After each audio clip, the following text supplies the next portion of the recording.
모든 사람은 소속이 있어요. 어떤 사람은 마귀에게 속해 있고 어떤 사람은 하나님에게 속해 있어요. 마귀에게 속해 있으면 마귀 자녀고 하나님께 속해 있으면 하나님의 자녀래요. 자, 그렇다면 어떻게 하면 하나님의 자녀가 될 수 있고 어떻게 하면 마귀 자녀가 될 수 있냐? 우리가 예수님을 영접하기 전에는 우리는 모두가 마귀에게 소속돼 있었고 마귀 자녀였어요. 요한복음 1장 12절에 영접하는 자, 곧 그 이름을 믿는 자에겐 뭐가 된다고요? 하나님의 자녀가 되는 권세를 줬대요. 그러므로 우리가 예수님을 믿는 순간에 우리의 소속이 바뀌는 거거든요. 여러분, 우리는 예수님을 믿기 전엔 마귀의 자녀였지만 예수님을 믿고 나선 하나님의 자녀가 된 줄로 믿습니다. 여러분, 내가 하나님의 자녀가 됐다는 건 이제는 나를 통하여 마귀가 드러나면 안 돼요. 사단이 드러나면 안 돼요. 하나님을 믿는다는 건 하나님께 속했고 하나님의 자녀가 됐잖아요. 그러면 하나님의 자녀는 내 삶을 통하여, 내 언어를 통하여 하나님을 드러내고 하나님을 높이고 하나님을 자랑하는 것, 그것이 그리스도인의 인생이에요. 여러분, 축복합니다. 여러분의 언행심사를 통하여 하나님이 높아지고 드러나고 자랑되고 간증되어지기를 주의 이름으로 축원합니다. 자, 그렇다면 내가 지금 하나님께 속한 자라는 확실한 증거가 뭐냐? 이 요한복음 8장 47절에 나와요. 다 같이 읽겠습니다. 시작. 하나님께 속한 자는 하나님의 말씀을 듣나니 너희가 듣지 아니함은 하나님께 속하지 아니하였습니다. 자, 거기 언더라인 치세요. 하나님께 속한 자는 하나님의 말씀을 듣는데요.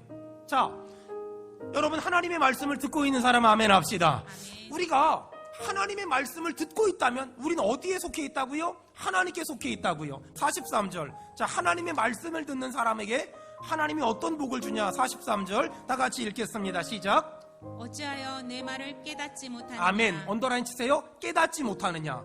하나님의 말씀을 듣는 사람에게 하나님이 어떤 복을 주냐면 깨닫는 복을 준대요. 깨닫는 복. 자, 이제 굉장히 중요한 결론을 제가 얘기해 보려고 해요.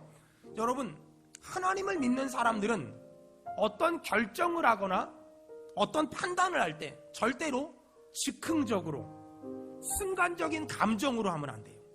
그럼 목사님, 어떤 중요한 결정을 할 때 어떤 과정을 거쳐야만 합니까? 먼저 하나님의 말씀을 들으세요.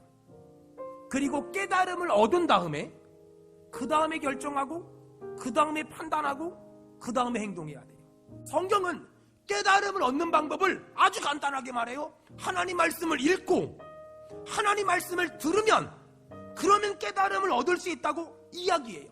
깨달음을 얻지 못하니까 당시 유대인들 예수님 보고 뭐라 그래요? 너 귀신 들렸어. 너 사마리아 사람이야 라고 말하는 거예요. 깨달음을 얻지 못하니까 고작 하나님의 아들 예수 그리스도가 귀신 들린 사람으로밖에 안 보이고 하나님의 아들 예수 그리스도가 사마리아 사람으로밖에 안 보이는 거예요. 깨달음을 얻은 우리에게 예수님은 누구세요? 주는 그리스도시며 살아계신 하나님의 아들입니다.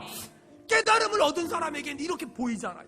여러분, 성경은 우리에게 깨닫는 방법을 정확하게 말해요. 저는 우리 성도들이 깨닫기 위해서 산에 들어가고 절에 들어가고 금식하고 철야하는 게 아니라 깨닫기 위해서 성경을 읽으세요. 그리고 하나님 말씀을 부지런히 들으세요. 혹시 오늘 중요한 결정을 해야 되는 사람이 단 한 사람이라도 있다면 섣부르게 결정하고 섣부르게 행동하지 말고 먼저 예배를 드리세요. 경건한 마음으로 옷을 똑바로 입고 헌금을 준비하고 신령과 진정으로 여러분의 가정에서라도 예배를 드리세요. 그리고 예배를 통하여 주시는 깨달음을 붙잡고 판단하고 결정하고 행동하면 그 삶에 하나님이 큰 은혜와 큰 응답을 주실 줄로 믿습니다.